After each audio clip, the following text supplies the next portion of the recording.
We're going to take the North and never give it back. So that's a good pick. You get the corner. I got to go bold, right? I got to go bold for this. Yeah, she's got some nice. Welcome back to the Unbearable Sports Podcast. I'm your host, Brad. Make sure to like and subscribe if you're out there on YouTube, and also rate the show 5 stars everywhere that you get your podcast. What is going on, Bears fans? We are live after an unfortunate Chicago Bears loss over the San Francisco 49ers. We ended up losing 38-42 on the last play of the game. Very similar to kind of like what happened a little bit a couple of weeks ago with the Packers. We were able to drive down on the 5-yard line, not able to punch it in. So, chat, everybody watching on YouTube, let me know how you feel. How would you grade this performance that we saw today? Because obviously, as we always do, we're going to break down just how the game went overall. We'll talk about the offense, the defense, the special teams. Because just to kind of start things off, right? We can go through the numbers. This was an offensive game. This was a offensive attack. And quite frankly, like I should have renamed the question that I sent out to all of you, all the Bears fans, because to me, I'm not sad. I'm bummed we lost. But I'm excited with what we saw out of this offense and what we saw out of Caleb, because I've been one where I watch all the throws that Caleb makes. I've been critical of throws that Caleb has made. And I think that's something that we can say with this game is you saw what this offense was able to do. But I also feel like when you're watching this, yes, this offense for the 49ers has been dominant. But I think something that you do see with the Bears, where like with the 2018 team, where it was like, okay, we might be able to win a Super Bowl. I don't know how many people think we would win a Super Bowl. I don't think we're there yet because of this defensive line. I think something that was very noticeable was we didn't get a lot of pressure. The line was really kind of exposed. It's been one of our biggest, it's been the biggest weakness of this team. And we really saw this today. We talked about this on the preview. There's a lot of things that we could have exploited on this against this team, and it was something that this defensive line, which is healthy, which has all the people minus Adayo Adengbo and a Shamar Turner, that you just don't see a lot of pressure. So to me, that's the feeling. Is I feel like if you want to talk about the positives, it's what we saw out of this offense, but you did see kind of the glaring weakness, which was that defensive line. But also, too, I want to flip it, and then we'll talk a little bit more about the stats, too. Another piece, the fact that you come out with 8+ people that have gotten the flu throughout the week, and you do something like this, and you're flying all the way out to Santa Clara, so you have the time difference, you have other things like that, playing at night. The fact that they were able to do what they were able to do with all things considered, like, I was talking to some friends and I'm like, they're like, how do you feel? And this was on Saturday after the Packers lost, after the Packers lost and everything. And it's the, okay, well, the Bears have the NFC North. They've clinched that. They have the sicknesses. They have all these other things. They have less to play for. So it felt like, okay, they could totally get absolutely stomped by the 49ers with this offense, and they didn't. And that's something that I'll say, I thought that it was a hard-fought game, and I don't think that we should be hanging our heads low or anything like that, because I thought that it was a well-played game for our Chicago Bears. And honestly, one of the best games that I think that we have played. It just came down to a last play, because that's just the way this game was, and we lost. So let's talk a little bit about this, and let's talk about some stats. But first, Drax, what is good? Bear down. Yeah, he says Bears don't deserve the 1 seed with that defense.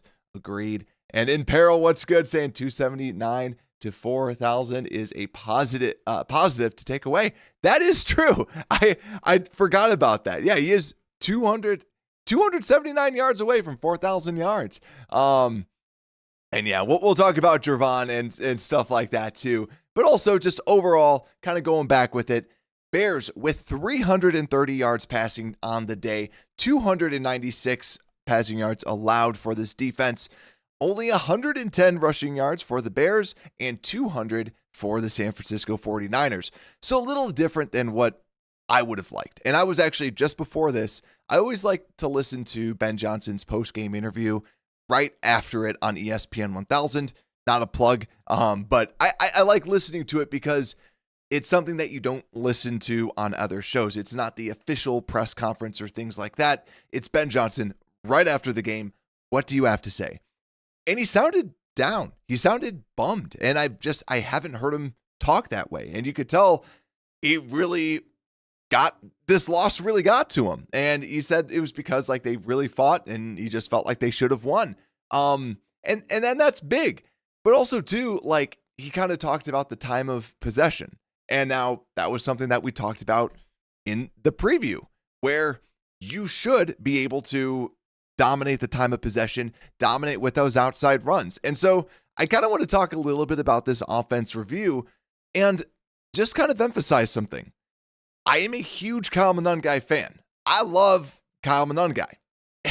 But the thing that I feel like I'm very consistent about when we break down games, when I talk about it on the previews and have those discussions, is that there's certain backs. We have certain backs that are good at certain things. Now, it's not like Monangai had a bad game. He had 8 carries for 38 yards. He averaged 4.8 yards a carry. He had a great game. But Swift, you saw it like when he got the ball. He is an outside the tackles runner. This San Francisco defense struggled more with those outside the tackle runners. And that's just the thing that I think just kind of ground my gears a little bit was you had 9 carries for Swift, 8 carries for Monangai. Yes, I know it's a high scoring affair, but you were going blow for blow with them. And you did have and you also had the pick 6, which I'm like, perfect. Run it with Swift. Because yet again, when Swift got the ball, 6 yards a carry. And the reason why I highlight stuff like that is because Swift had a better game than Monangai this game. Now, when we were talking about the Packers, I said Monangai should be the better option than Swift. And then what do you know? Monangai had the better option. Yet again, Monangai is the in-between tackles guy. Swift outside the tackles. Yet again, does not mean that they can't do those different things, but each one has their own specialty. And I just want to bring that up because that was something that just kind of, when we talk about the running game, you know, right at the very beginning, 49ers did a good job, but then you started to see more of those outside runs, and we started to see a little bit more success with this running game. Also, too, Caleb Williams, 5 carries, 18 yards. I thought that he was did very well with tucking and running during this game. But let's talk a little bit about the passing. Now, I do not have, let me see if I can go clutch and try to grab this with the next gen stats and see if I can pull the actual passing chart, if they actually have it out there. No, they do not. No passing chart yet. It would have been crazy if they actually had the passing chart for the Bears out there. But I got to say, let's talk about Caleb Williams. And I'm going to ask, because 67% of y'all are saying B, 33% giving this game an A. I want to ask, let me see. How would you grade Caleb's game today? A, B, C, or D? I personally, I'd give it an A. I thought that this was the thing that I think is the most promising. I feel like Caleb has gotten better and better and better. I thought that this was his best game. Yet again, this is on first watch. This is live, everything like that. I thought that this was an A. I thought he played fantastic. I thought he played great. I thought the one big thing that really shined was when he was facing the blitz. When Caleb was facing the blitz, we didn't see what he was doing last week with the Packers, which yet again I felt was kind of an anomaly. When they said it on the broadcast a couple times, they would send a slot corner blitz, and he looked in the face of that and threw it. That is a disciplined, pro-level quarterback move that he was doing, and I just thought that he played great. I feel like when we're going to watch the tape, there's some great throws, like the dot that he threw to Colson Loveland down the far left side when he kind of does a little wheel route-esque. I thought that he had some great throws today. I thought that he played very well. I thought that he scrambled when he needed to. It just came down to the last play, and I just felt like that play was a little weird. I want to watch it on the All-22. It felt like nobody was open on that play. So to me, I just wasn't a big Wasn't a big fan of the play call. It ends up not going right, ends up not being perfect for it. But at the end of the day, we end up missing. But I just thought that Caleb had a great game. And speaking of great games, Luther Burden, 8 of 9, obviously the one drop at the very end. And he was beating himself up about that. But Luther Burden was just a beast. And we just continue to see it. He's able to catch, he's able to get open, and it's the yards after the catch. It's the, safe hands, even though that he dropped it, but he was that guy that he could throw to, he could rely on. Same thing with Colson Loveland. Yet again, another drop towards the tail end of the game. But look at the whole body of work. They played great. And what you're seeing out of these rookies is not just them performing well, but the trust that Caleb has in them to throw the football to them. We saw Cole get involved early on, but we saw the rookies get involved. And so when you're talking about the future of the Bears, what makes it feel so good is the potential future that we have with this team. And then the second leading receiver, Jahdae Walker, with 2 catches for 30 yards. So Jahdae looking really good.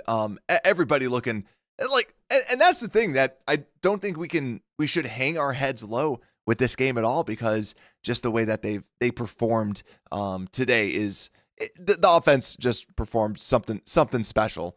But the other piece too is 0 sacks allowed. Now there was a handful of pressures. I don't have the numbers right after the game. I don't have the numbers on pressures and things like that. But yet again, I thought that they performed well. San Francisco's not great at creating some pressure, but just if I had to give the offense a grade, it's an A. Now, yet again, I can nitpick and say that I personally would run more, and I think that they should have ran more with Swift. But they performed. They performed great. They put up 38 points. It's difficult to do that in the NFL. So, yes, I want to see them start faster. And I think that's the other piece too, is start faster. There's too many times that we just start awfully slow. And you saw that with the 3 and out right off the get-go. And then was it another 3 and out, or just another drive that ends up stalling? And this was a blow for blow type of game. You could have really started to do something early. They need to work on those kind of scripted plays right out in the beginning. And that's why, to me, it's like we always start the game passing. Ben, just start with outside zone, like start with your outside runs that we do so well, that we're one of the best if not the best in the league at doing. Do stuff like that. Just get the pressure off of Caleb at the very beginning, and then he starts getting better and better and better. So, but yeah, and then in peril saying updated, 330 yards. So that means Caleb only needs 270. And for him to get, if he gets 4,000 against the Lions, that'd be pretty sweet. But at the same time, I actually don't even know if I want him out there. Like, that's the other thing too, is we're with this loss, we're out of the first seed race, because now it's basically San Francisco. Whoever wins that game is going to get the 1 seed. Now it's more of the question of the 2 seed, and the 2 seed goes against the Packers. 3 seed would then probably go against the Rams.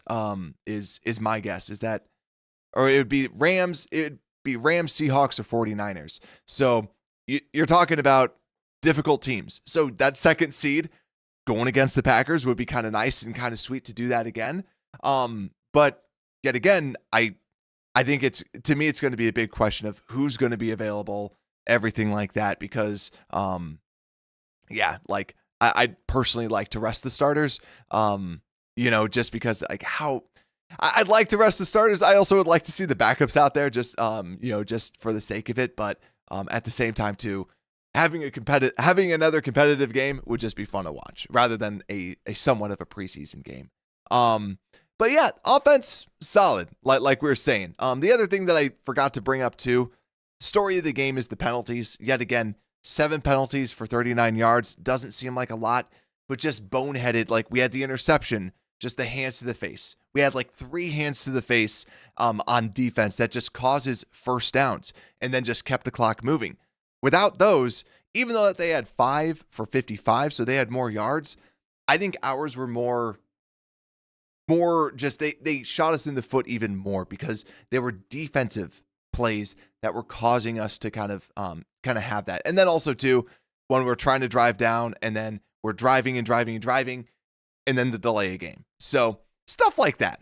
Yeah, but I agree with Drax. No complaints about the refs. It was everything that they did was self-inflicted. It was the Bears just doing dumb things like the hands to the face. Just get the hands out of the face mask if you are on the defense is a normal good thing for our Bears to do.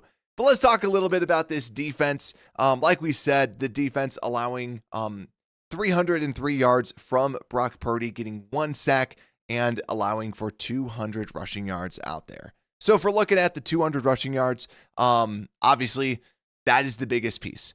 Christian McCaffrey, who has not been great this year, 140 yards on the ground, 6.1 yards a carry. Now, this is where if you gave me this and showed me what the numbers were, I would think that the Bears were on the other side because McCaffrey just absolutely dominated us. He just kept consistently breaking tackles.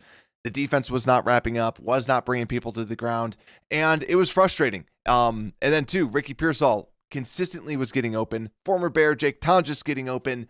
That whole piece, and then like yet again, not generating pressure. And yes, Austin Booker got a sack, but you're also going against a backup, and backup offensive linemen are significantly worse than the starters that are out there now.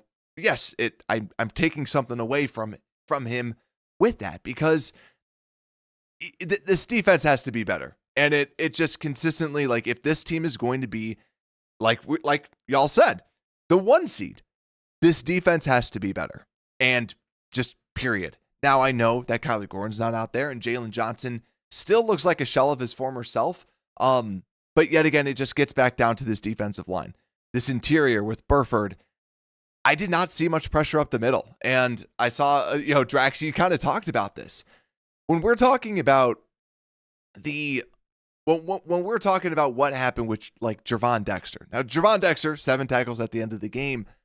This should have been a game that him and Jarrett feasted on a Spencer Burford and just did well up the middle. And I just felt like there wasn't a lot of pressure up that middle. And I felt too that you didn't see, like, Sweat was kind of non-existent. So you had to kind of rely on Booker going against a backup in order to generate pressure. So it's yet again, it's just the defensive line with generating pressure. That's been the biggest story. And I think when you're looking at this offseason, I'm already looking into I'm actually looking into the draft already just because of the defensive line. Not because of like, oh man, what are we like? What pick are we going to do? But just to see defensive ends, defensive tackles, because that's going to be the story. Is we need this defensive line reimagined and re-added, just retooled, because it's not just against San Francisco. It's every week. We continuously talk about this defensive line not generating pressure, so we then have to send blitzes and other things like that to do it. So to me, defensive line, I don't care who or how many people we have on the defensive line, draft bodies. Just draft bodies. We need people out there. But if we're talking about stats, Tremaine Edmonds, 9 tackles, TJ Edwards, 9 tackles, Brisker with 8, Deshaun Wright with 7, and then also TJ Edwards with an interception as well. I don't have the coverage stats out here. It felt like Deshaun Wright was getting picked on a little bit in coverage with some kind of quick slants. But also, too, I got to give my hats off to Brock Purdy. Like I said before, Brock Purdy has been just great. He's been just amazing at everything. He's not going to attack deep. He just picks you apart at that short to intermediate range. And he did that. He's a surgeon when he does stuff like that. So to me, that's what he does. And he did that against the Bears. He also was able to scramble and outrun some of our players. And we know that this team, this Bears defense, has also struggled against mobile quarterbacks. So yeah, but this defense, not else. Let me double check other things. The only other thing that I want to talk about as well is I want to just bring up too, let me see. Yeah, no pass rush. And also, I do not think that Dominique Robinson should be out there. I'm excited to move on from him. Something that I just consistently see out of Dominique Robinson is he doesn't hold the bootleg. So whenever they're going to do like a little bootleg, he's always kind of committing and he's doing stuff like that. So you can run around him. So if I'm looking at him and I know that he's out there, you can run a bootleg on him pretty easily. He does not keep contain on that quarterback. And we saw that against the Packers. We've seen that against some other teams, and we also saw that against the 49ers. But other things too, let me see, special teams or defense, nothing else. The only other thing that I want to talk about just with the defense is I think it was really nice just to see a head coach that actually wanted to go for it at the end of the first half. Even if the Niners would have scored, I just like the aggressiveness of we're going to get the ball back, we're going to give it to our offense, and we're going to go. So he calls timeouts. They end up getting a first down. So that was the big piece. But yeah, also too, shout out to Bears fans out there in Santa Clara. I have a surround sound system that for anyone that has like the surrounds behind you, you can hear the crowd kind of cheering. And man, I heard that crowd. I heard so many Let's Go Bears. So shout out to everybody that was out there in Santa Clara today. But let's see what y'all have to say. So Marcus, what's good, my friend? Bear down. He's saying, I do kind of feel like that hands to the face would be pick was a little picky. I do agree. That was one of the only ones that I felt like the guy sold it a little bit with it. That was one of the big pieces. And Revan's saying too, Booker also had 2 batted passes. That's correct. 2 passes defense for him. They were swatting a lot of stuff at the line. We saw Jalen Johnson with another little smack in order to kind of get that interception. But yeah, I agree with Peril. Drafting an entire defense for sure. Yeah, and then also Revan saying, I do feel like this was one of Caleb's most complete games. Agreed. Just, yeah, like this, I'm excited to watch the tape with it. It just felt like I felt like he was very accurate. I felt like he just did everything very, very well. So then next, let's talk about special teams, where special teams, Josh Blackwell, 24 yards, a kick return. Devin Duvernay, 29 yards, a kick return. Santos, 1 field goal and 5 extra points. And Torrey Taylor, 3 punts, 176 yards, averaging 58.7. Torrey Taylor, he was booming it. Like maybe he was always booming it into the wind, but I thought that he had a great game. Thought Santos, obviously hitting those extra points, had a good game. Also too, Sky Moore is a legit kick returner, legit punt returner. You held him to 23 yards. Yet again, this special teams unit is doing great things. Now, another week, another me saying, Josh Blackwell, I love you as a kick. I love you as a coverage guy. I love you as that, but not as a kick returner. I still get terrified whenever he's running the ball out, and I'm glad that they just said, hey, listen, take a knee. Like, don't be returning these things, man. You don't know what you're doing out there. So I really like that they just told him, like, dude, just take a knee. Because, yet again, I'm not a big fan of his when he's doing the kick return. Special teams, slot corner, I like you. It's just the kick return stuff, just not a huge fan of with what he was able to do out there.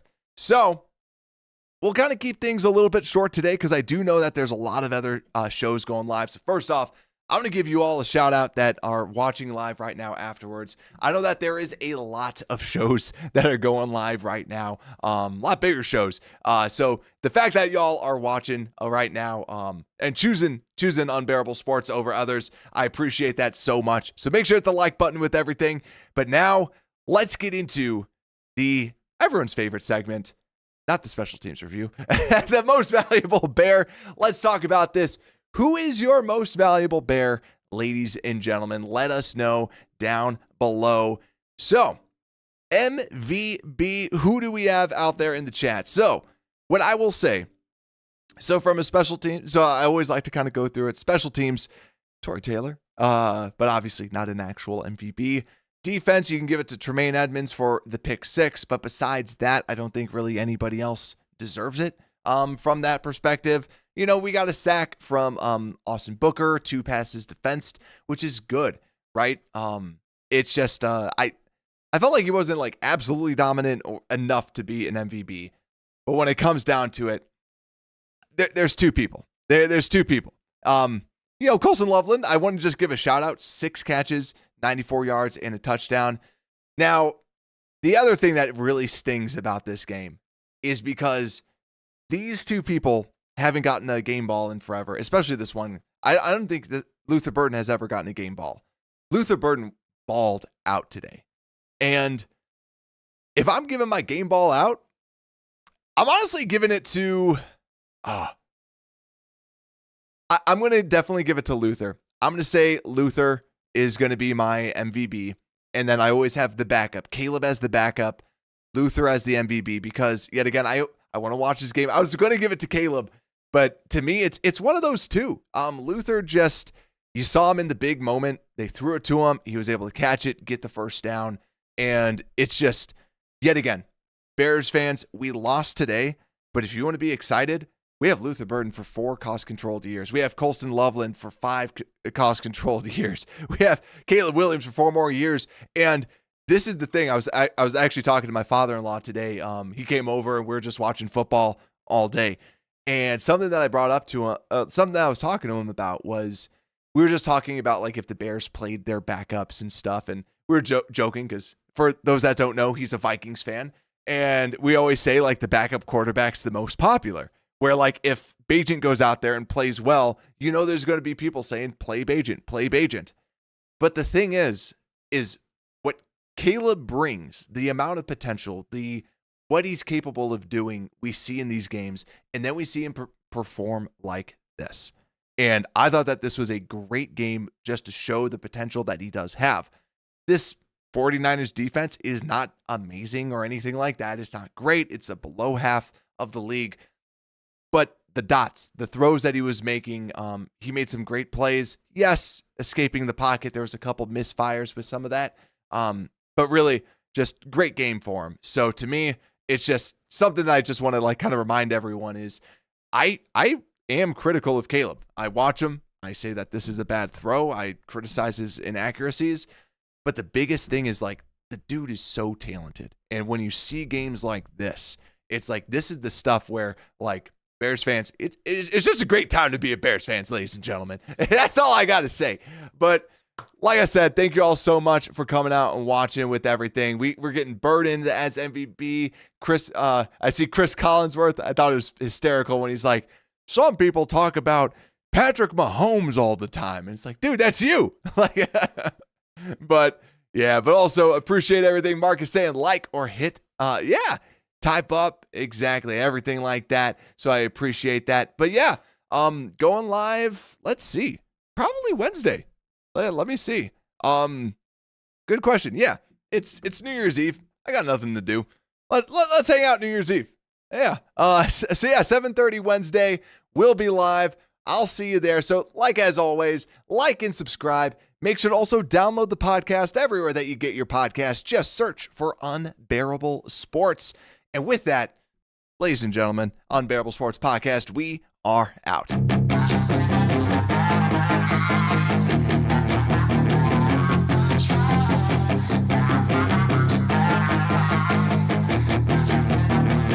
Yeah, she's got some nice long hair and you know that she's